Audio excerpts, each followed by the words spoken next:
शुभ कदम अशुभ कदम ये सब अंधविश्वास की बात है। सासू माँ को ये सब नहीं मानना चाहिए। क्षमा याचना बहन। निसंदेह योग्य अयोग्य प्रचंडता से कुटुंब प्रभावित होता ही है, लेकिन अच्छी शक्ति बुरी शक्तियों का घर में प्रभाव तो पड़ता ही है, कह रही है दीदी। वैसे दीदी गलत नहीं कह रही। हमारे मौसी के गांव में एक भैंस थी, वो जब भी बछड़ा देती थी गांव के सारे बच्चे फेल हो जाते थे। ये सब सिर्फ इत्तेफाक है जिसे हम अंधविश्वास बना लेते हैं और ये बाबा लोग उसी का फायदा उठाते हैं। जरूर जरूर सासू माँ को उस बाबा ने ऐसे ही बेवकूफ बनाया होगा। खैर जो हुआ उसे जाने दो। अब माँ जी घर छोड़ के जा रही है, हमें कुछ तो करना पड़ेगा। हम तो एक ही काम कर सकते थे ना, बैग पैक कराने में उनकी हेल्प, लेकिन वो भी उन्होंने खुद ही कर लिया। कदाचित हम उन्हीं महान श्रीमान को पुनः आमंत्रित करें तथा एक नवीन युक्ति निकलवाएं। हाँ, क्यों ना मुनि बाबा को बुला के माँ जी के लिए कोई उपाय मांगे, कह रही है दीदी। अरे बाबा को घर पर बुलाने की कोई जरूरत नहीं है, ये सब ढोंगी होते हैं। आप लोग समझ क्यों नहीं रहे हो? प्रतिभा बहन, अगर उन्हें बुला के माँ जी घर पर रुक जाए तो क्यों नहीं, कह रही हूँ मैं। अरे कहाँ मैया, मैं तुझे नहीं जाने दूंगा। तू मेरी चिंता मत कर लल्ला, मैं चौरसिया मामा के यहाँ जाके रह लूंगी।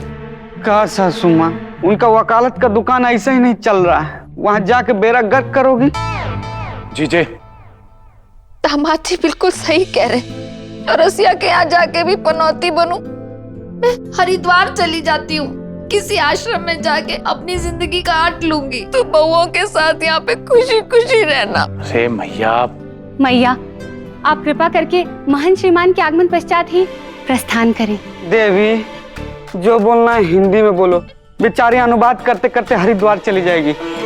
आप जाना चाहती है ना तो बाबा भृंगराज के आने के बाद चली जाएगा, कह रही है दीदी। का मतलब? इल्वा दोनेट दे सोल्यूसियो। लो, इल्वा दिलवा, अब इसका अनुवाद कौन करेगा? सासू माँ चलो दोनों चलते। अरे मैं कह रही हूँ कि हो सकता है बाबा भृंगराज कोई उपाय बता दे और माँ जी को घर छोड़ के जाना ही ना पड़े। हाँ, ये भी ठीक है। मैया, अब तो तुझे रुकना ही पड़ेगा, क्योंकि इस बार मैं भी बाबा को बुलाने के लिए तैयार हूँ। जीजे, बाबा को बुलाओ। लेकिन मेरा कहना तो ये है, हमने पहले से ही बाबा की बात मानी ही क्यों? मैंने नहीं मानी प्रतिभा, मैया ने मानी थी, लेकिन बाबा की बात मानकर अगर मैया घर से नहीं जाएगी तो मैं भी बाबा की बात मान लूंगा। बाबा, मैया को समझाइए ना, घर छोड़ने की बात कर रही है। कन्हैया जी थोड़ा ऊंचा बोलिए ना, लगता है बाबा जी थोड़ा ऊंचा सुनते हैं। बाबा जी, मम्मी जी घर छोड़ के जाना चाह रही हैं। देखा, सुन लिया। बाबा, आपकी तरकीब से ही मुझे पता चला कि मैं अपने लल्ला के लिए अशुभ कदम हूँ। मुझ में ही दोष है। अब घर छोड़कर तो जाना ही पड़ेगा ना। महान श्रीमान, कृपया सर्वोत्तम समाधान की व्याख्या कीजिए। हमारी मैया कुटुंब त्यागपन करके प्रस्थान कदापि ना करें। बाबा कोई उपाय बताइए कि हमारी माँ जी घर छोड़ के ना जाए। घर छोड़ने के अलावा और क्या उपाय हो सकता है? उपाय है। दीतलावीत से जेनियाल। क्या हुआ ये? कोई कौन बोला? बाबा घबराइए मत, वो फ्रेंच में बात करती है। दीतलावीत से जेनियाल, कोई उपाय है तो जल्दी बताइए ना बाबा जी। पुत्री, उपाय है, परंतु उपाय में एक यज्ञ करना पड़ेगा, भव्य यज्ञ। बाबा, मैया के लिए तो मैं संजीवनी बूटी भी ढूंढ के ले आऊं। आप हुक्म कीजिए। लेकिन इस उपाय के लिए, यज्ञ के लिए खर्चा करना पड़ेगा, ज्यादा नहीं, सिर्फ 50,000। ठीक है, मैं बंदोबस्त किए देता हूं, बस मैया कहीं ना जाए, फिर 50 तो क्या, मैं तो। एक सेकंड प्रतिभा, 1 सेकंड हो गया। बाबा जी बताइए ना, आप क्या बता रहे थे? प्रणाम बाबा जी।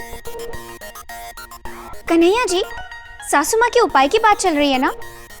चलो अच्छा है, मैं भी किसी को लेकर आई हूँ जो सासू माँ के उपाय में हमारी मदद कर सकते हैं। बाबा। प्रतिभा, तुम्हारे पापा आ रहे हैं?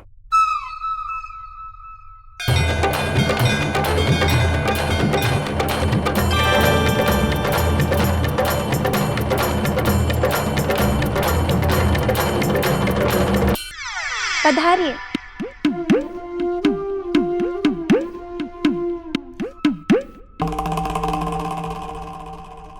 बाबा, इनसे मिलिए। ये है बाबा श्री गिरी महाराज जी।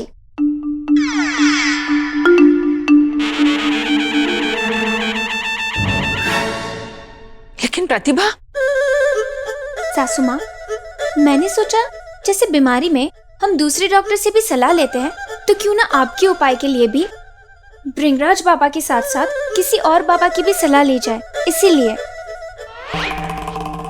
बाबा, जरा विचार करके उपाय बताइए ना प्लीज। पुत्री, उपाय बताने से पहले मैं ये देखना चाहता हूँ कि क्या सच में तुम्हारी माता श्री दोषी है? मतलब हमारे तरीके से ज्ञात हुआ है कि कन्हैया के जीवन में जो समस्या है उनके माताश्री की वजह से ही है। हाँ बाबा, वही पक्का करना चाहता हूँ भृंगराज बाबा। नींबू, माता जी, इस नींबू को अपने हाथ पे रखकर मुझे दीजिए। ये उपाय तो बाबा ने भी बताया था, है ना बाबा? एक बार और पुष्टि कर लेते हैं।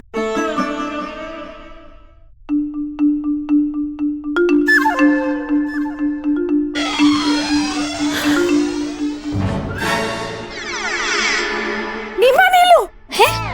मेरा मतलब है नीला नींबू। नींबू नीला पड़ गया, यानी आप दोषी हैं। बाबा सही कह रहे थे, लेकिन हो सकता है कि आपके अलावा भी इस घर में और भी व्यक्ति दोषी हो।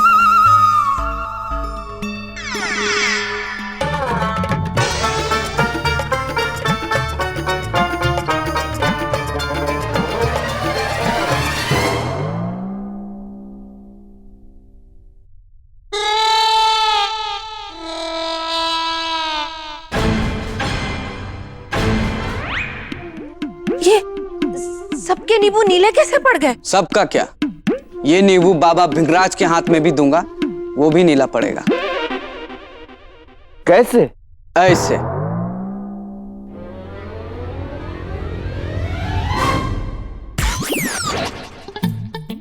शंभू, ये कैसे हो गया बाबा? सासू माँ, इन 5 बहुओं की सासू माँ, मैं इस नींबू में केमिकल इंजेक्शन लगा कर लाया था। आप कहना क्या चाहते हैं? कहना ये चाहते हैं कि ये बाबा भृंगराज पाखंडी है। उस दिन ऐसे ही आपको नींबू देकर बेवकूफ बनाया होगा। 5 बहुओं के तकिए के नीचे एक एक नींबू रख देना। जिस किसी भी बहू के अंदर दोष है, रात भर में नींबू उसके अंदर के शैतान को जगा देगा। लेकिन उस दिन तो बाबा ने नींबू हमारी रसोई से ही मंगाए थे। ऐसे पाखंडी बाबा के लिए हाथ की सफाई कोई बड़ी बात नहीं है। इतना बड़ा चोला पहनता है, एक नींबू कहीं भी छुपा सकता है। मूर्ख, तू मुझे पाखंडी कह रहा है? रुक, ये देख, ये बबूत बिना आग के लपट ले रही है, देख। शिव शंभू, ये देख, ये भी लपट ले रही है बाबा। इसका मतलब आप में भी दोष है। पाखंडी ज्वलनशील पदार्थ को भभूत का नाम देकर भोले भाले लोगों को मूर्ख बनाता है, पागल समझता है। ना ये समस्या है, ना समाधान, ना उपाय। विज्ञान है ये, साइंस। जिस किसी के भी हाथ में डालोगे ये जलेगा। मूर्ख, तू जानता नहीं तो किससे बात कर रहा है? बाबा, आपको नहीं मालूम है हम कौन बोल रहे हैं? ए प्रताप, दामाद जी, नंदोई जी, हाँ, उनका प्रताप उर्फ इनका दामाद जी उर्फ इसका जीजा इनका नंदोई, सब हमें उर्फ एक्टर। बाबा 50,000 दे दो। लेकिन दामाद जी, आपको इनकी वजह से ही दंगल 2 मिली थी ना? सासू माँ, कहानी वहीं से तो शुरू हुई थी। जब आप लोगों को लाख मना करने के बावजूद भी बाबा को घर बुलाने के लिए गए थे, तब अरे नंदोई जी, क्या हो गया? आप तो फिल्म के रोल के लिए तैयारी करने गए थे ना? कोई रोल बोल नहीं है। लेकिन आपको तो आमिर खान प्रोडक्शन से फोन आया था ना? आमिर खान और दोनों अलग अलग है। बाबा का चेला है, दोनों नकली ऑफिस खोल के लोगों से पैसे ठगता है। 50,000 रुपए चंपत कर गया। 5-5 रुपए के लिए तरसता हूँ बाबा। मैं जानती ही थी। आने दो उस बाबा को हमारे घर पर। नंदोई जी, थोड़ी सी एक्टिंग मेरे लिए भी कर लोगे? और अभी 50,000 हमसे भी मांग रहे थे।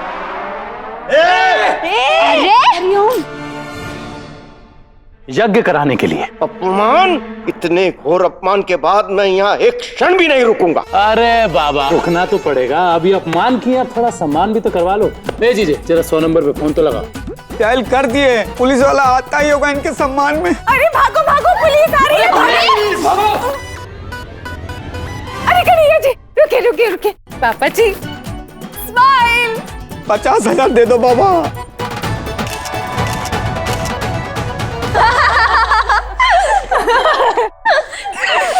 क्या हुआ जीजे, खुल के हंसो। अरे यार, फील करके परफॉर्मेंस कर रहे थे ना, दाढ़ी खींच ले चमड़ी निकल गया।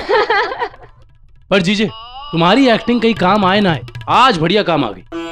हमारा शुक्रिया अदा ना करो। शुक्रिया अदा करना है ना तो प्रतिभा जी का करो। पूरा आइडिया उन्हीं का था। केमिकल डाल के नींबू नीला करने से लेके वो भभूत में ज्वलनशील पदार्थ से आग लगाने तक का पूरा विज्ञान इन्होंने ही पढ़ाया है। कमाल, ब्रिलियंट।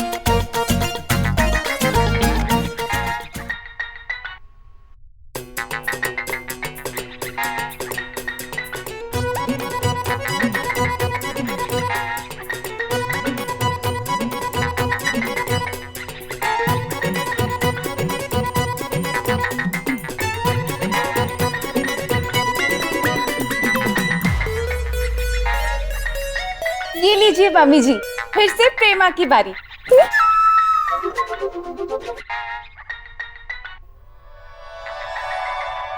हाँ कतरू बोल। भैया, पिछले महीने शर्मा जी नहीं आए थे जो 500 साड़ियों का कॉन्ट्रैक्ट कैंसिल कर दिया था? भैया उन्होंने हाँ बोल दिया है। कहा? भैया 500 साड़ियों का ऑर्डर आया है।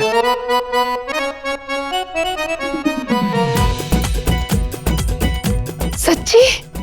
हाँ भैया सच्ची। देखा भैया, तेरे साथ साथ सबने फोन पर हाथ लगाया और इतनी अच्छी खबर आई।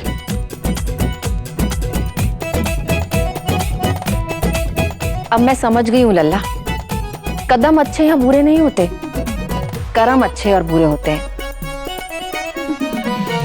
लेकिन मम्मी जी, अगर सैंडल में गोबर लग जाए तब भी कदम बुरा नहीं होगा? इसका जवाब दूंगी मैं। नहीं।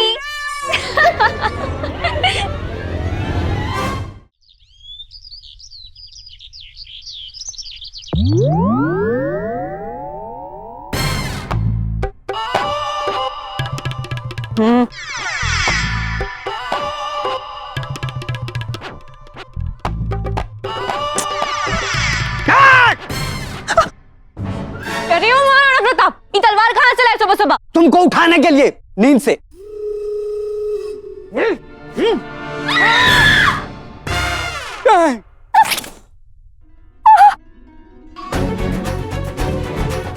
मैया, अरे क्या किए तुम? भैया, कटप्पा ने बाहुबली को मार दिया। सासू माँ। मैया, कहा किया जीजे? हमने कुछ नहीं किया।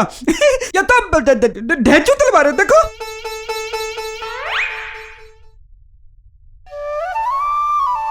होश में आ गए, होश में आ गए। मैया, सासू माँ, हाँ वो नाटक में जादूगर का रोल कर रहे थे, उसी का प्रैक्टिस कर रही। देखिए, है कि नहीं?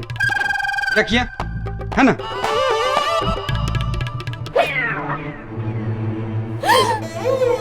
अब क्या हुआ?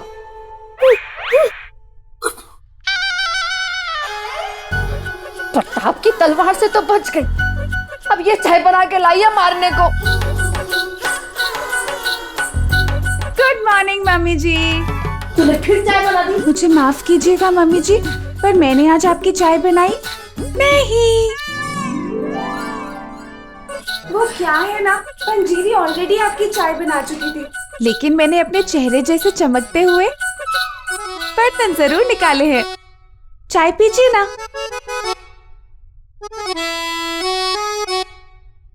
चाय। Bonjour, माजी। Bonjour, cher, ma chère, mon amour, मुकुर। अरे साहब को तो बड़ा लंबा गुड मॉर्निंग बोली। Good morning. सिर्फ गुड मॉर्निंग, वैसे वाली गुड मॉर्निंग नहीं कहोगे? कैसे वाली? अरे कुछ नहीं भैया, अरे कुछ नहीं, तू चाय पीना, ठंडी हो जाएगी।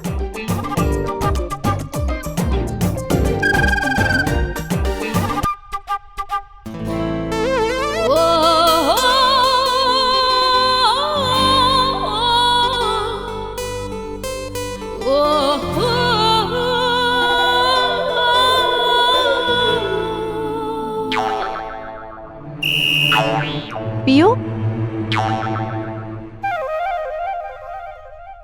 भैया की चाय तो कुछ ज्यादा ही गर्म हो रही है, तुम अपनी पियो ना, ठंडी हो रही है।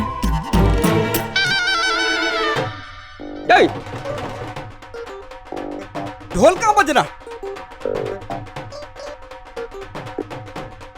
मम्मी जी, कहीं हमारी छठी बहन तो नहीं आ गई? जय गुण मांगली थी का सासू माँ? ए जीजे, जरा देखें। चलो।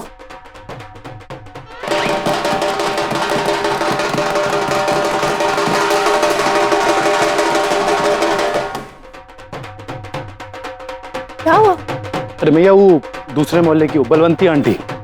ओह, त्रिवेदी की घरवाली।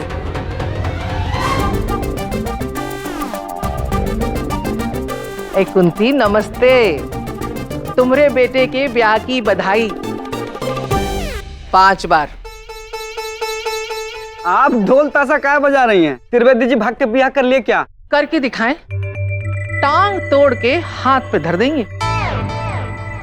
वैसे हम तुम्हें और तुम्हारे मोहल्ले वालों को न्योता देने आए हैं नवरात्रि की पूजा की। इस बार अपने मोहल्ले का पंडाल हम बनाए हैं। तुम्हारे मोहल्ले में कौन बना रहा है?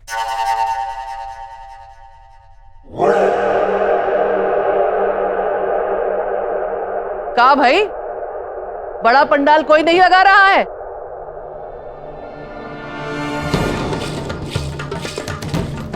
या नवरात्रि पंडाल प्रतियोगिता में हिस्सा लेने से डर गई हो कुंती?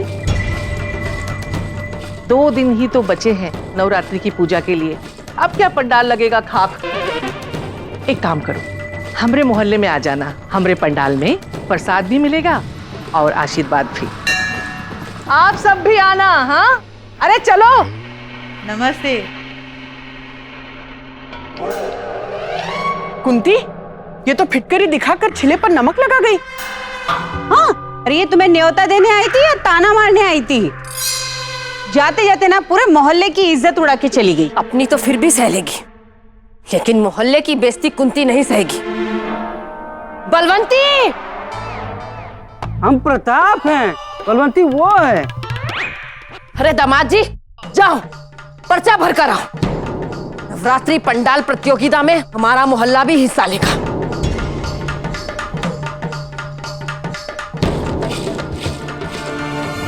बलवंती देवी, वादा है कुंती का, अगर हमारा मोहल्ला ना जीता तो कुंती मोहल्ला छोड़ देगी। अच्छा, तब तो ये भी तय कर लो अभी से, कहाँ जाओगी? काशी या हरिद्वार? वैसे पंडाल की जिम्मेदारी किसके सर फोड़ रही हो कुंती? अपने सर पे। इस बार मोहल्ले का पंडाल मैं लगाऊंगी।